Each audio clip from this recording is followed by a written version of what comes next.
Algorithms, they're everywhere.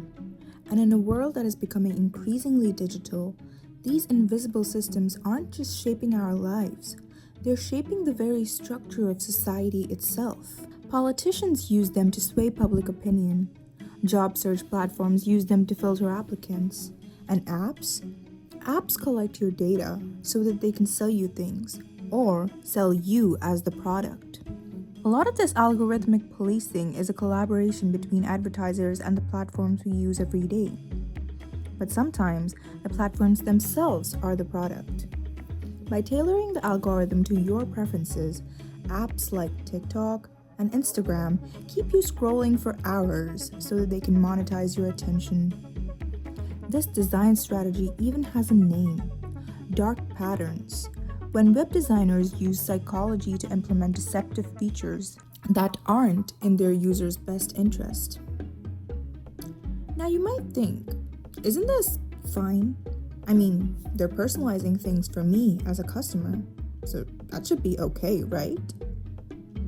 But no, this is a massive breach of privacy. Sure, these practices have become normalized in the internet age, but that doesn't make them ethical. In any academic research setting, collecting personal information and experimenting on users would require an institutional review board and informed consent. Yet tech companies usually skate by without either. So let me ask you something. Have you ever actually read the terms and conditions of anything you signed up for? Maybe you tried once and gave up after page 2. Maybe you never even clicked on it. So can we really call the I agree button consent? I mean, what choice do you even have? If you want to use the app, you kind of have to accept, and companies know most of us don't read those dense legal documents anyways. That's what they take advantage of. An Amnesty report breaks down the 3 major ways TikTok uses your data for advertising. Explicit targeted advertising. Pretty straightforward. They use the information you give them when making your account, match you with relevant advertisers, and serve you ads. Individual personalized targeting. Now here's where it gets interesting. TikTok tracks your likes, reposts, watch time, and every other interaction to build a user profile. Your personalized feed and the ads that come with it are shaped by this profile. We've all had this experience. You like one video about sneakers, and suddenly your entire For You page is just sneakers. You switch apps, and boom, sneaker ads everywhere. You think it's fate, but it's not. It's just the algorithm doing its thing. Lookalike targeting. Now this is where things get really scary.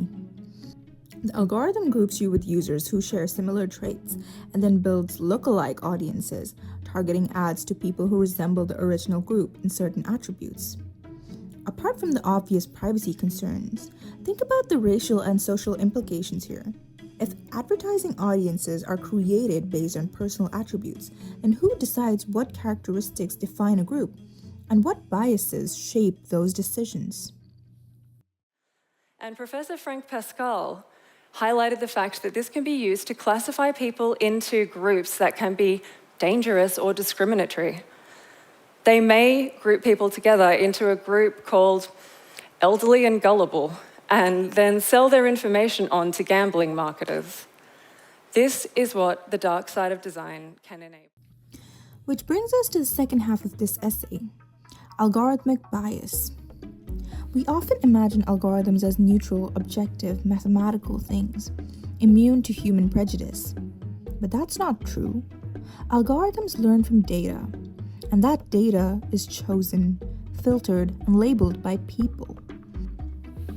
That means the bias of those people gets baked into these technologies. Part of what is important for us to think about when we, and I say this often in my work, is that search engines are not information retrieval algorithms. They're not they're not concerned with information retrieval in the way that, say, information professionals like librarians and people that are in my field are concerned with. When you are engaging with search engines, as many of you know, we're dealing with advertising algorithms. So this is a fundamental difference in the type of information that we get. The kinds of results that we get, as you know, are linked to things that are also commercially viable and profitable. Safiya Noble, in her book Algorithms of Oppression, explores how Google search results once linked the phrase black girls primarily to pornographic sites. These algorithmic biases disproportionately affected women, especially women of color. And in a tech industry dominated by white male developers, it's not hard to see how their assumptions become embedded in the very systems they build. Similarly, research shows that TikTok search can associate marginalized creators with hateful or violent terms. These systems aren't neutral. They reflect the biases of the world, and sometimes even magnify them.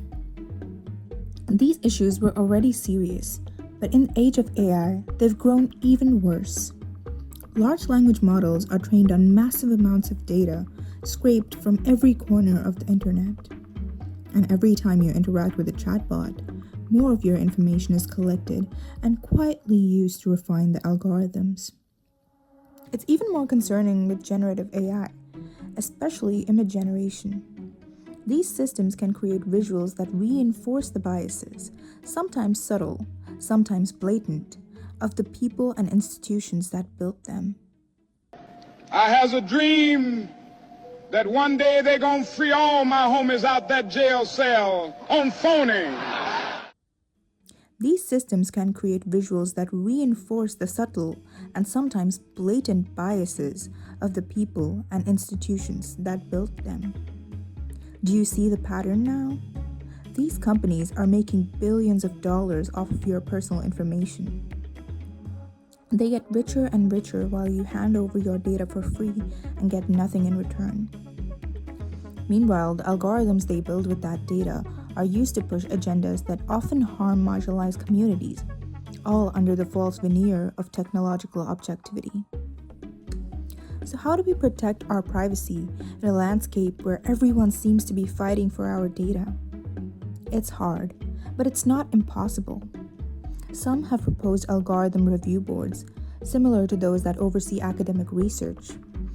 The EU and UK's GDPR rules aim to regulate data collection, especially for children. Some US states are pushing laws around biometric data, though overall it's still a murky legal area that companies can easily maneuver around. It can feel like we have crossed a point of no return, but we have to keep pushing for stronger privacy laws, for transparency, and for our voices to be heard in shaping the digital world that we're all now living in.